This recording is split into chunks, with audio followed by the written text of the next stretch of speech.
What up, Bomb First family? What's going on with y'all? Hope y'all had a good Valentine's Day with your girls and getting ready for this big All Stars weekend. Hmm. So we coming at you again. I just was going through some files and I just ran across this audio when I heard that our boy Michael Harriel and Snoop are conspiring together or in business together. Hmm. And so I just wanted to show y'all to remind y'all how Suge got this $107 million judgment against him by this judge. Uh, and then that's what caused Suge to have to file bankruptcy, where he had to ultimately sell off the catalog Hmm. in the bankruptcy proceedings. Y'all know I'll be tapping in my boy Suge, but I call a ball, a strike. And I'm just want to show y'all how Michael Harriel and his attorneys worked against Suge in the court and how they played Suge and Lydia Mm. played Suge because we settled this case. Gave Lydia $1 million, as y'all will hear at the end of the at the tape, Mm. where she gonna just take this money from Suge and then she gonna go and perjure herself in court and say she didn't do the deal. Mm. So I just want y'all to hear how these guys y'all be praising, you know. All you guys are supposed to be black and brothers and be proud of a black man. How he played the system and how they took money from Suge Knight on what he was trying to act in good faith with them. Then I want y'all to also check out this picture where, man, I'm taking the gloves off now. I got plenty of tapes of you, Michael, talking from prison, and y'all, y'all need to be cool. Show some homage to Suge Knight. Stop dissing him, throwing these subliminals. Because Snoop, you know the real. You know Suge stop you from trying to claim a blood set. I want to remind you, here's this picture with you throwing up the mob hood, trying to represent the mob. And Suge the one told you, don't do that, don't do that. You from Long Beach. There ain't no power rules of bloods in Long Beach. You stay a Crip. You stay where you from. And you claim you're a Crip. 'Cause I notice all the Crips, this is, giving you props for hollering Crip on the Super Bowl stage and doing the Crip walk, which is cool. I have nothing against Crips, power rules, or bloods. But you know the real. You tell me that this ain't the mob sign you throwing up. But anyway, just wanted to remind you guys of what y'all did in the past, how y'all conspired with judges and the U.S. attorneys, and how all of this was a big old government plot to take death row from Suge.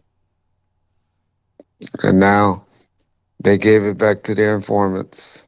This is a tape phone conversation from a state of California penitentiary from Michael Harris, aka The Rat, and his attorney Stephen Goldberg, and a con man named Al Brown, who are boasting about a judge conspiring with them to obtain a $107 million judgment against Suge Knight and Death Row Records.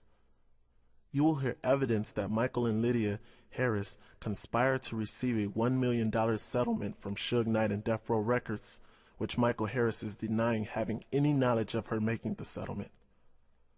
Also in this tape conversation, you will hear evidence of the three men all but admitting to threatening Suge's attorney Lamont Givens to resign from the case, which was later learned he also signed without a power of attorney Suge's and Death Row's rights to file for appeal on the judgment. With all of this evidence recently discovered by Suge alone, the bankruptcy trustees are still refusing to confer with Suge to listen to this new evidence, and they are in the process of settling this matter with the Harrises for the third time so they can sell off his assets. In America, we as a society cannot allow this to happen. Because if it could happen to him, one day it could happen to you. Now listen objectively.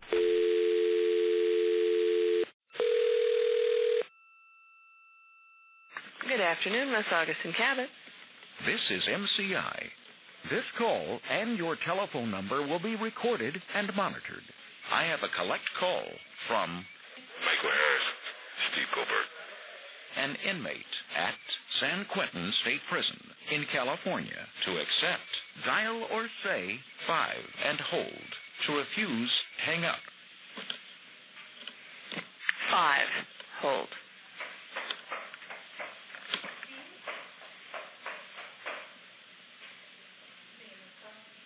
Your call is being connected. Thank you for using MCI. Thank you. Thank you. One moment, please. Okay.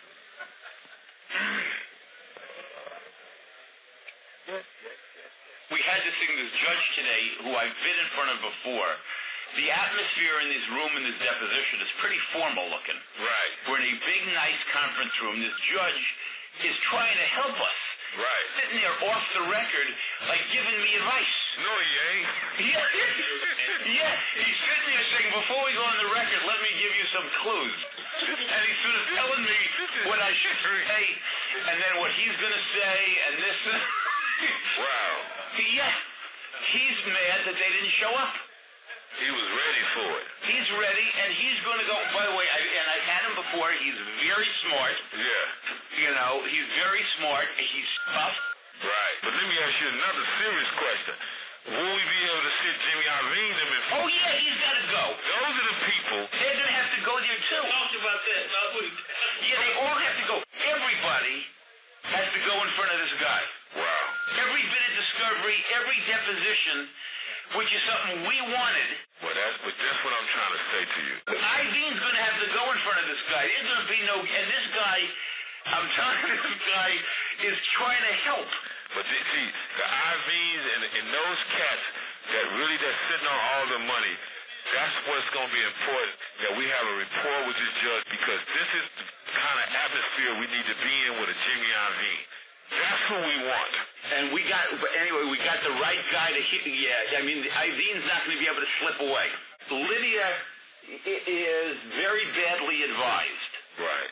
And we need very badly advised, and is capable, if we don't buy her out, of making bad decisions. Right, and bringing her back into the fold. Yeah. The judge in Monterey is weak. Right. So we gotta, and I don't trust her in the end to make good decisions. Exactly. Judge we have down here, this discovery referee, is, I trust Sohegian. Vermont just sent something over there reading it. He sent us something else also completely incomprehensible. Yeah. What is he saying now?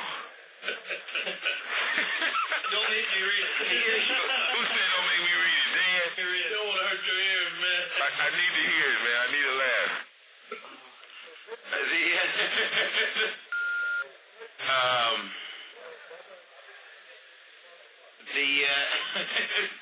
He probably been sitting. It's like not even. He doesn't like the discovery referee. He thinks the discovery referee is biased against him. Wow. He has no doubt. He believes the judge is biased. I haven't even seen this yet. Wow. Wow. What is he talking to us for? This guy. He wrote a letter. I have to Jams. I haven't even seen that. No, he wrote a letter. He's accusing the judge of being biased. Wow. I guess he's gonna file a lawsuit against the judge now. Yeah. I mean, this guy's gonna lost his mind, man. Because him and Suge got problems. I mean, wow, man. He's accused the judge of being biased. I thought he resigned yesterday. Well, he did, and he says he did. So what is he doing today? He says... Is he reinstating himself into the case? He says he's still resigned. He's answered anyway, though. Wow. From Jams? Yes. This is... I was you there, man. I don't even know how to explain this. So he must be He says even though he's resigned, he feels compelled to respond. He has accused the judge of being biased against him at night. He's written to the judge, the SHAMS, which is the Association of Retired Judges, to accuse the judge of bias.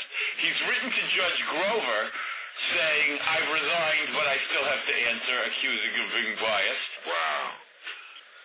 He's going to get this board. That don't help it. I don't think that helps this situation. He looks insane. Yeah, I don't think it helps Mr. Knight either, Frank, like this. He's accusing me of conspiring with this judge. Right. No, he didn't. Yeah. I wish he could have been a fly on the wall today. Yeah, he would have been interested to see today. But he made his bed. Yeah, absolutely. Wow. By not being, the judge didn't like the disrespect. Right. Right. He done tripped out.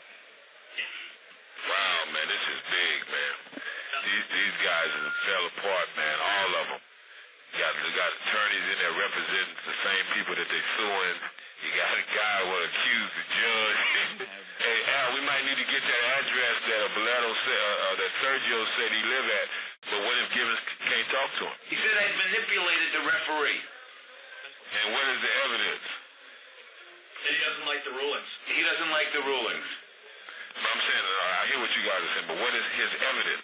That's his evidence. He says that one ruling came down that favored Ms. Harris and another came down that was against Givens or Knight. And that's evidence that the referee is prejudiced. Wow. So Dan, I kind of told her that this would take away all of her pressures. And, if she would do this and turn everything over to me, I would look out for her on the back end, just on me personally. She's on board. I just talked to her. I told her to think about it last night. She said, hey, she's on board. We don't even really need her after she turned it over, but if we did need her to go to the court and says, no problem with the receivership and it's over with. But after that, we're the only ones that anybody can talk to about anything. Yeah. She don't want to get caught in a situation. That's why she was going to snatch the money from Knight and them, and there don't be no money because she can't see the big picture, and she don't understand the big picture. She don't understand the master and how it can be levied and how we can go and do what we need to do with it. She don't understand that. Yeah. So it's good she don't understand it.